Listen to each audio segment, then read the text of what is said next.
Hello everyone and welcome to the Cheat Meal Draft Review Series presented by Deep Fried Draft. My name is Brian Bosarge.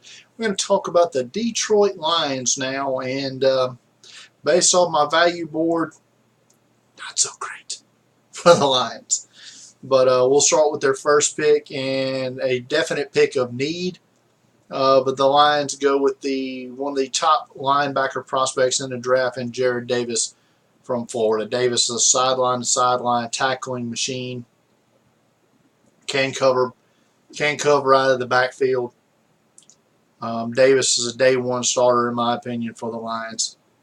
So good pick there, decent value.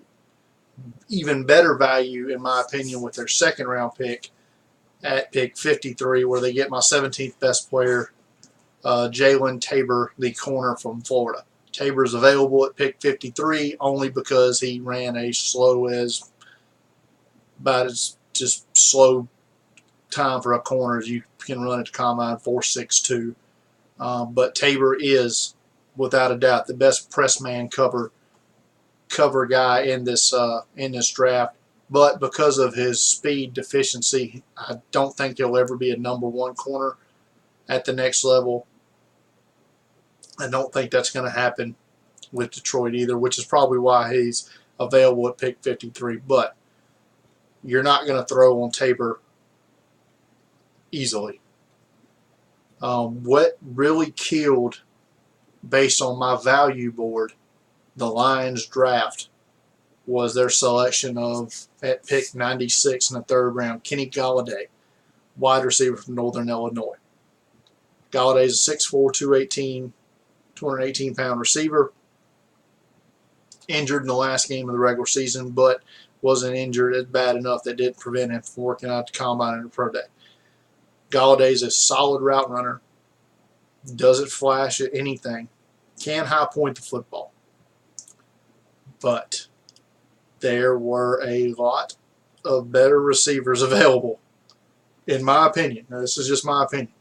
Golladay could end up being a damn all-pro.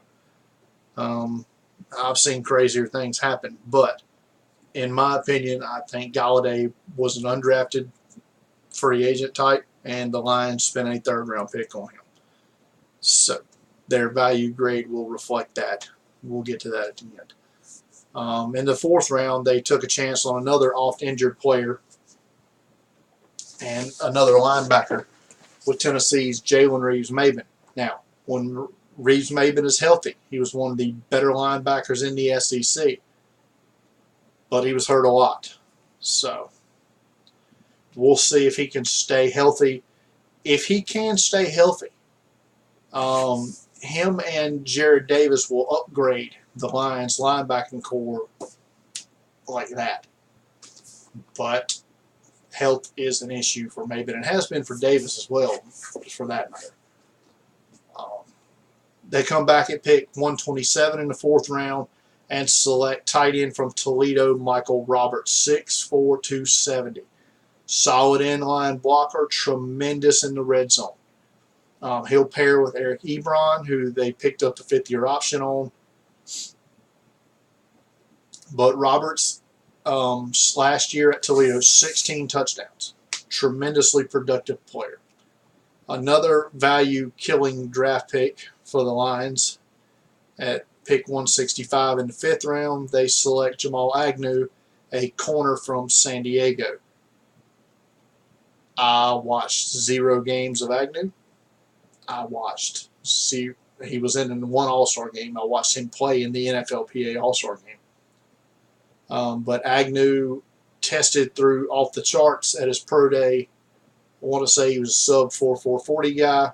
Maybe he offers return ability. I don't know, but I don't know anything about the cat. And so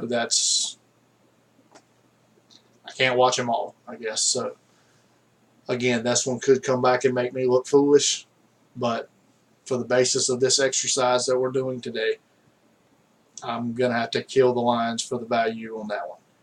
Sixth round, pick 205, they select stiff defensive lineman from Arkansas, Jeremiah Ledbetter. Ledbetter's solid against the run, offers minimal pass rush ability, but in the 6th round. I had him as a priority free agent, but could be a backup lineman for the Lions. Same with their 7th round pick at pick 250, Pat O'Connor from Eastern Michigan. O'Connor's a high motor pass rusher from the Eagles program there. Let's go back to pick 215, where the Lions took potentially their backup quarterback in Brad Kaya from Miami. And this was the best value pick on my board the Lions made. I had Kaya as a 4th round value at pick 111. They get him at pick 215. Kaya comes from a pro-style system run by Mark Richt. So he'll should be able to pick up the system fairly quickly. He has an average arm, not great, struggles with his accuracy at times, but Kaya has the ability to be a quarterback at the next level. You have to think that they're about to give Matt Stafford probably he's going to be paid the highest contract in the NFL once his extension goes through. But you don't want to be paying, when you're going to pay Stafford that kind of dough, you want a cheap backup, and Kaya could be that. So, some notable undrafted rookies they brought in, Storm Norton, a tackle from Toledo, and Des Lawrence, a corner from North Carolina. A guy I'm really interested to see if he can make their team is Robert Tonyan Jr., a wide receiver from Indiana State. Could put on about 10 or 15 pounds and become a tight end at the next level. I know there's some out there that really like tight end Brandon Barnes from Alabama State. I know Eric Galco at Optimum Scouting does. So he's a guy that could make the team, or at worst make the practice squad as a 3rd tight end option. Lions finished with a total value ranking in the NFL of 28. Their average pick value was 28, and their money picks 1st through 3rd rounds would finish 30th, and that's all Kenny Galladay. So, sorry, Lions, I'm not a big fan of what you guys did here. So, but I could be wrong. Well, with that being said, let me give some hope to the Lion fans here who feel like I'm going to kill their draft mood. But this, like I said, this is based solely on my value board, where I have players ranked 1 to 300, and then where the Lions pick them 1 to whatever. This does not reflect team needs. This does not reflect scheme fit. This does not reflect what the Lions West Coast scout saw. And I'm looking at you, Jamal Agnew, who probably saw him. I never saw Jamal Agnew. I can't fly to San Diego and watch Jamal Agnew, and they ain't showing San Diego Torero games on the DirecTV cable for me to watch Jamal Agnew. So, not like draft breakdowns breaking down videos of Jamal Agnew out here. So, but Jamal Agnew could end up being a starter. Same with Kenny Galladay. I only saw 1 or 2 games of his this year. And the one game I did see, he looked good, but then broke his damn arm trying to stretch out for a touchdown. So, the last 4 or 5 years, my value board has killed the Patriots and killed the Seahawks. But they're 2 of the winningest teams in the league. What does that show you? They have great coaching, and their scouts know what the hell they're doing. They get players that fit their team. I'm not necessarily judging these players as fitting their team. And I know I'm going on a little rant here, but that's just how it is with the Lions. So maybe it's a great draft. My value board doesn't think it was.